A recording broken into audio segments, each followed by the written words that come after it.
കനകമല തീർത്ഥാടന കേന്ദ്രത്തിൽ ജൂലൈ 3 വ്യാഴാഴ്ച മാർത്തോമാ ശ്ലീഹായുടെ ദുഃഖ്റാന തിരുനാൾ ഊട്ടുതിരുനാളായി ആഘോഷിക്കുമെന്ന് ഭാരവാഹികൾ അറിയിച്ചു. ജൂലൈ 1 ചൊവ്വാഴ്ച വൈകിട്ട് 6:30 കൊടകര ഫൊറോന വികാരി ഫാദർ ജേസൺ കരിപ്പായി കൊടിയേറ്റും. തുടർന്ന് കുർബാന, ലതീഞ്ഞ്, നൊവേന എന്നിവ ഉണ്ടായിരിക്കും. ജൂലൈ 2 ബുധനാഴ്ച രാവിലെ 6:15 കുർബാന, വൈകിട്ട് 6:30 കുർബാന, ലതീഞ്ഞ്, നൊവേന, പള്ളിച്ചുറ്റി പ്രദക്ഷിണം എന്നിവയും ഉണ്ടായിരിക്കും.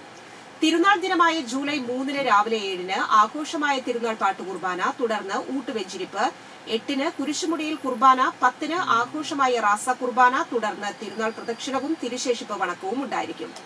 വാർത്താ സമ്മേളനത്തിൽ സഹവികാരി father Ashish Keerinchira, general convener Shojan D വിധേയത്തിൽ, കൈക്കാരൻ ജോജു ചുള്ളി, കേന്ദ്രസമിതി president Joy Kuyiladan, joint convener Varghese Kalathinkal എന്നിവർ പങ്കെടുത്തു.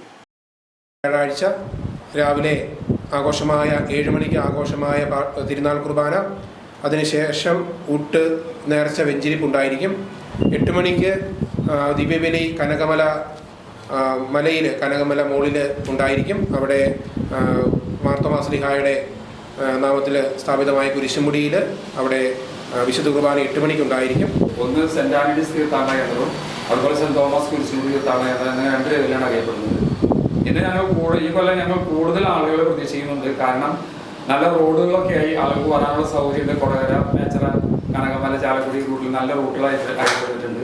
അധികം ആളുകൾക്ക് വരാൻ സാധിക്കുമെന്ന് ഞങ്ങൾ പ്രതീക്ഷിക്കുന്നു. ഈ കൊല്ലം കൂടുതൽ ആളുണ്ടാകും എന്നാണ് ഞങ്ങൾ വിചാരിക്കുന്നത്. കുറേ വർഷങ്ങളായിട്ട് അവിടെ നടന്ന് കൊണ്ടിരിക്കുകയാണ്. എല്ലാവരെയും ഹൃദയത്തിൻ്റെ ഭാഷയിൽ ഏറ്റവും സ്നേഹത്തോടെ ജൂലൈ 3 കനകമലയിലേക്ക് എല്ലാവരെയും സ്വാഗതം ചെയ്യുന്നു.